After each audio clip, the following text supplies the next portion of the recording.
नमस्कार दोस्तों। तो कोरोना कोरोना और कोरोना फोक के बाद सबसे ज़्यादा चलने वाला नाम है ये कोरोना वायरस।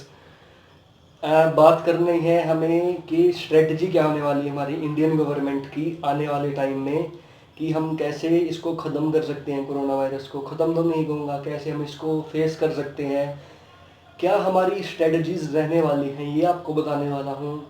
सभी को पता है कि वायरस क्या था, किस तरह फैला, हिस्ट्री तो सभी को पता है, लेकिन आने वाला जो समय है उसको अफेक्ट कैसे करने वाला है ये वायरस। इतनी पावर इसमें है कि ये पूरे वर्ल्ड को अफेक्ट करेगा। तो इंडिया को किस तरह अफेक्ट करेगा और हमारी स्ट्रेटजी क्या हो सकती है पॉसिबल, वो आपको समझाने वाला हूँ।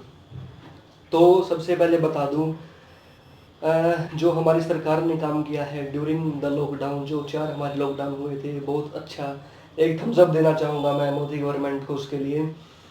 लेकिन क्या वो एनफ है? क्या उससे हम अपने इरादों में कामयाब हो गए हैं कोरोना वायरस को रोकने के?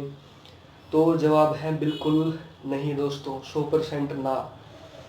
क्योंकि सरकार की एक तो रणनीति थी कि जो फर्स्ट स्टेज में था ये कोरोना, फर्स्ट स्टेज में बेसिकली उसको हम वहीं पर रोक दें ताकि ये आगे ना बढ़ पाए। और अगर बढ़ता है तो उसके लिए इतने हम हॉस्पिटल्स रेडी कर लें कि लॉकडाउन के दौरान इतने हम मेडिकल कंडीशन हमारी मजबूत कर लें कि केस हमारे बढ़ते हैं तो हम अच्छी तरह टैकल कर पाएँ। लेकिन सच्चाई बिल्कुल इसके विपरीत है। आज किसी गवर्नमेंट हॉस्पिटल में चले जाइए आप, अपने आसपास जहाँ भी आप रहते हैं, सारे दावों की पोल खुल जाएगी, सरकार की सारे दावों की बेसिकली। तो आज हमारे केस अगर 5 से 6 लाख के बीच में पहुंच जाते हैं, कभी भी पहुंचने तो हैं थोड़े दिन में, आप सभी को पता है, लेकिन जिस दिन पहुंच जाएंगे आप उस दिन देख लेना दोस्तों, सरकार बिल्कुल फ्लॉप होने वाली है इसमें, बिल्कुल फ्लॉप होने वाली है। हमारी स्ट्रेटजी उतनी मजबूत नहीं है बेसिकली, और इतने ना हमारे पास वेंटिलेटर्स हैं। और सबसे ज़्यादा जो हमारे नेगेटिव पॉइंट है, अनएजुकेशन। अनएजुकेटेड पीपल इतने घूम रहे हैं रोडों पर, इसका कोई हिसाब नहीं है। इतना कम्युनिटी स्प्रेड कर रहे हैं लोग, हमें पता भी नहीं है कि हम पॉजिटिव कब पॉजिटिव हो सकते हैं, किसी को कुछ नहीं पता है। तो स्ट्रैटेजी तो दूर की बात, हमारी जो बेसिक हमारी मेंटेलिटी है वो भी अब तक प्रिपेयर नहीं है कोरोना के लिए। अभी बता देता हूँ कि क्या जो ये बैट्स वाला चलन है, कई लोगों ने बताया कि बैट से फैला ये वायरस, ये कहाँ तक सच है? तो प्रैक्टिकली अगर देखा जाए तो ये बिल्कुल झूठ सा लगता है। क्योंकि इतना स्ट्रॉन्ग वायरस एक तो बनना ही मुश्किल है नेचुरली। अगर बन भी गया, मान लीजिए बन गया, तो किसी ना किसी मीडिएटर का बीच में ज़रूरी होता है आना। किसी भी एक जानवर से जो वायरस आता है इंसानों में, उसके लिए एक किसी ऐसे जानवर का बीच में आना ज़रूरी है, या ऐसे किसी मीडिएटर का बीच में आना ज़रूरी है जो इंसानों तक उस बीमारी को पहुंचा सके। तो बैट से जहाँ तक मेरी राय है 90% ये नहीं आ सकता वायरस कभी भी। बाकी आप सब समझदार हैं, कहाँ से आया है इसके बारे में बताने की ज़रूरत नहीं है। अभी तो मान लीजिए जम्पशंस ही हैं हमारी सारी, सच्चाई तो इसमें कुछ है नहीं जब तक सामने नहीं आती सारी बातें। लेकिन जहाँ तक मेरी राय है, ये वायरस किसी भी जानवर से आना नामुमकिन है दोस्तों। अभी आपको बता दूं तो आने वाली कंडीशन या आने वाली हमारी स्ट्रेटजीज क्या है हमारी इंडियन गवर्नमेंट की, बेसिकली क्या सोच रही है हमारी गवर्नमेंट। तो इकोनॉमिक फॉल डाउन तो अभी आ चुका है और आगे भी आने वाला है। 1-1.5 साल तक हमें बहुत ही आर्थिक मंदी में जीना पड़ेगा दोस्तों।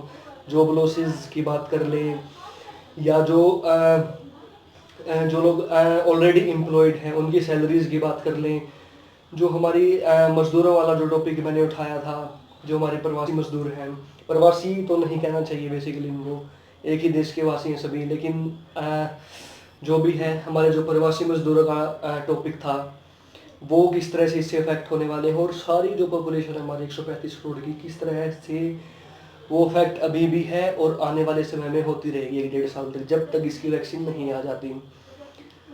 तो स्ट्रेटजी क्या है बेसिकली गवर्नमेंट की, कि उन्हें कोई मतलब नहीं है इस समय गवर्नमेंट को, क्योंकि उन्होंने अपना काम कर दिया है। उनको मतलब होना भी नहीं चाहिए इस समय में, क्योंकि हमें इतना समझदार बनना है कि हम इस वायरस को जड़ से मिटा सकें।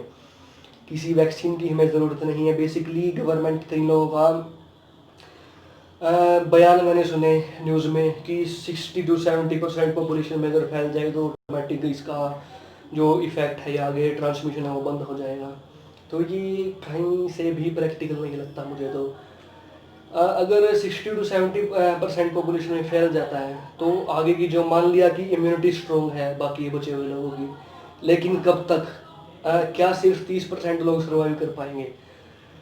अ, कितने आप मान लीजिए अगर 45 to 50% भी ठीक होते हैं इस पॉपुलेशन में, इससे भी ज़्यादा मान लीजिए ठीक होते हैं, तो क्या इतने लोग मर जाएंगे कि हमारी पॉपुलेशन के 10% लोग खत्म हो जाएंगे? तो ये गलत सा कहीं पर कोई लॉजिक नहीं लग रहा है इस बात में। तो बच के रहिए बेसिकली, स्प्रेड होने ही क्यों देना है हमें इसे। गवर्नमेंट की रणनीति इस समय में सिर्फ इतनी है, लोगों को जागरूक करें, जिसको मानना है माने, नहीं तो आप मरने के लिए फ्री हैं बिल्कुल। तो बात को समझने की कोशिश करिए। यही था जी इस वीडियो में। इकोनॉमिक फॉल डाउन वो और किसी वीडियो में ब्रीफ में कवर करूँगा कि किस तरह से आगे आने वाले समय में हम अफेक्ट होने वाले हैं। लेकिन फ़िलहाल घर पे रहिए, स्वस्थ रहिए। मिलते हैं अगली वीडियो में। जय हिंद।